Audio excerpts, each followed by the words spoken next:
Hey guys, Umbrella Rocks here, coming to you with another Umbrella review, and for Metal Gear Solid. Oh, excuse me, no, not Metal Gear Solid, Metal Gear Survive. Yes. So we're gonna come right out of the racetrack, hit the nail right on the head, and say, does this game deserve all the hate it's getting? Because that's the number one question I get asked when I'm streaming this game. People come in and they ask me, do you think this game deserves all the hate it's getting? And I would have to say, no, I don't think it deserves all the hate it's getting. It's a mediocre game. It's a little tedious to play, but it's playable, and I've been playing it for a week, and it still kept me entertained. And I'm still unlocking new items and new bosses, and the multiplayer is still playable. So I'd have to say no, this game isn't deserving of all the hate it's getting.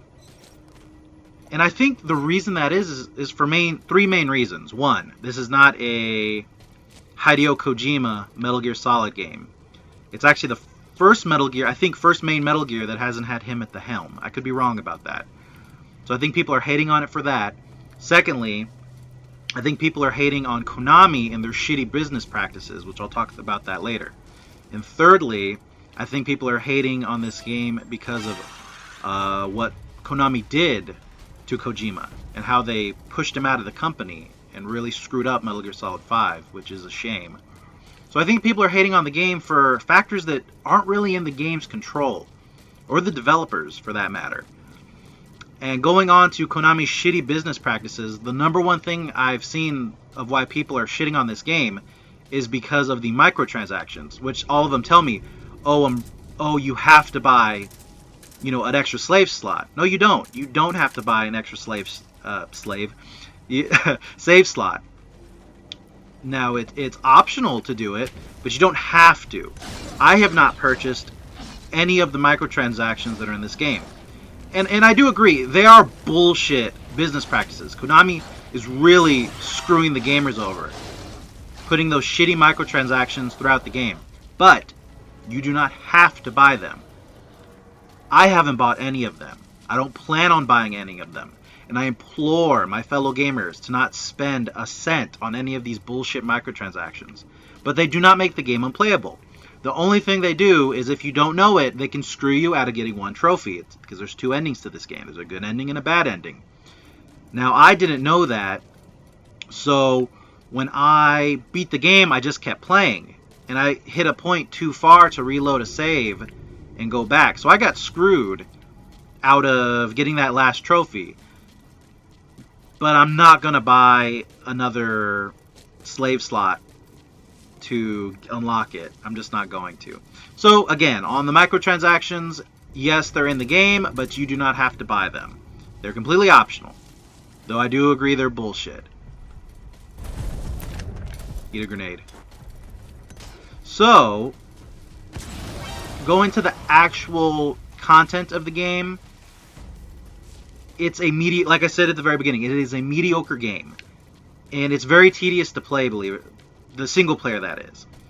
And there's not a lot to the game. There's a single player and there's a multiplayer salvage mode, which is technically just a horde mode, where you just hold off enemies while they're attacking your... I'm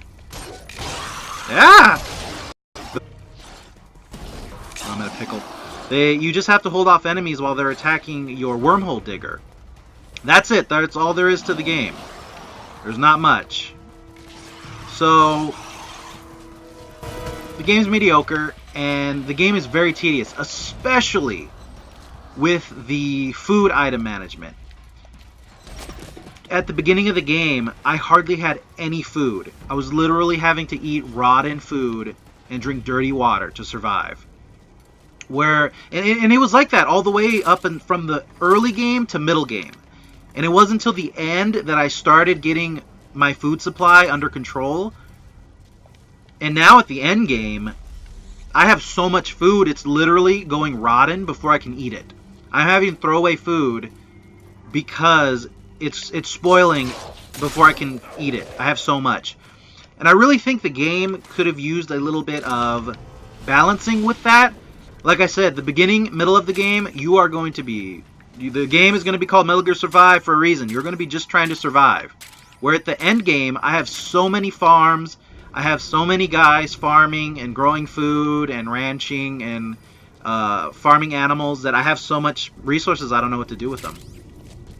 So again, just to re-emphasize on the game, no, it does not deserve all the hate, and it's a mediocre game in general. But you got to remember, it's a budget title.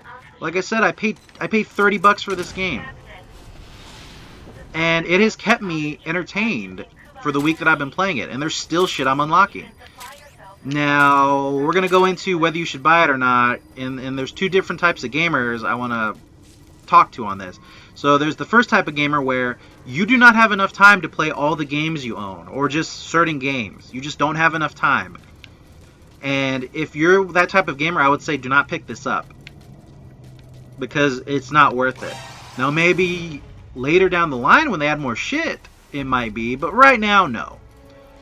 Secondly, to the gamers that you have a game that you're playing and you're getting bored of it and you want something new, I would say if you can pick this up for $20, because it's going to go on sale soon, I guarantee it, I would say pick it up on discount. I think that would be a good buy.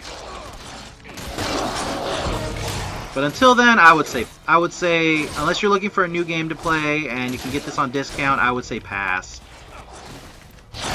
Get a grenade. So again, it's a mediocre game. I don't think it deserves all the hate it gets, so I'm going to give it a 5 out of 10.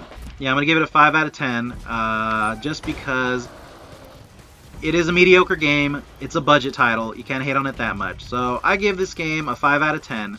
Also, they put in this oxygen and food and water bullshit mechanic so that you can't really focus on exploring and fighting. You're constantly having to run back to your base to get more oxygen.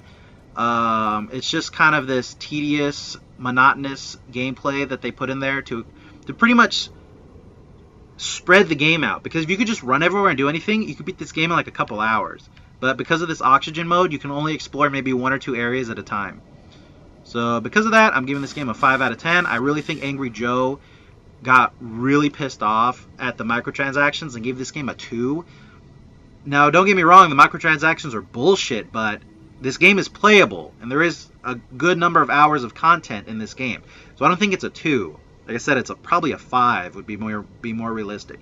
Now, if you like this game, good for you. If you hate this game, that's fine too. I'm just stating my opinion that it's a mediocre game and it doesn't deserve all the hate it's getting, even though Konami is doing some really bullshit business practices. So with that, my little ducklings, it's time to say farewell and adieu. Thank you for watching, and I will see you next time for more Umbrella reviews. And with that, bye-bye.